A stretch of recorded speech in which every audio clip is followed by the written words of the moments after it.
Oui, il y a des grossesses qui sont catastrophiques, qui se passent très mal, les femmes sont malades, tout se passe mal, mais il y a des femmes pour qui ça se passe très bien, il faut aussi en parler. Dans les 2 grossesses, physiquement, ça allait très bien.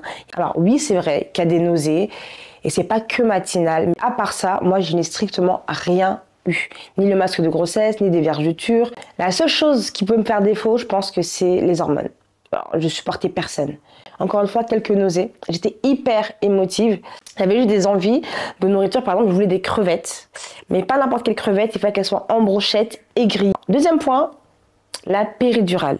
La douleur, c'est subjectif, mais je trouve que la douleur des contractions était beaucoup plus intense que la douleur de la péridurale. La première, j'ai pas du tout senti l'accouchement, donc j'avais pas mal, ce qui était bien, mais j'ai pas senti mon bébé passer. Je poussais mal parce que je savais pas quand est-ce qu'il fallait pousser.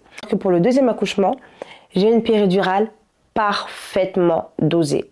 J'avais pas la douleur, mais en même temps, j'avais le plaisir de sentir mon bébé venir au monde en fait. Et ça, c'était vraiment agréable. C'était important de faire cette vidéo parce que à ma première grossesse, j'ai été traumatisée par toutes les émissions à la télé, par la cousine, la voisine qui te disait non mais en fait moi mon accouchement il était horrible, moi j'ai une épisiotomie. Oui c'est vrai ça existe mais il n'y a pas que ça. Personnellement j'ai pas eu d'épisiotomie, j'ai pas fait d'hémorragie, les 2 se sont très bien passés et je pense encore une fois c'est important de le rappeler. Il y a des femmes pour qui la grossesse et l'accouchement se passent très bien. Prenez de la distance par rapport aux histoires qu'on vous raconte par rapport aux grossesses ou à l'accouchement. On entend toujours les pires histoires. Alors n'hésitez pas à partager cette vidéo à des mamans en devenir qui pourraient avoir peur, ça pourrait les rassurer. Et promis, ce n'est pas Emmanuel Macron qui m'a envoyé pour réarmer la France. C'est juste que pour moi, c'était important de partager ce témoignage.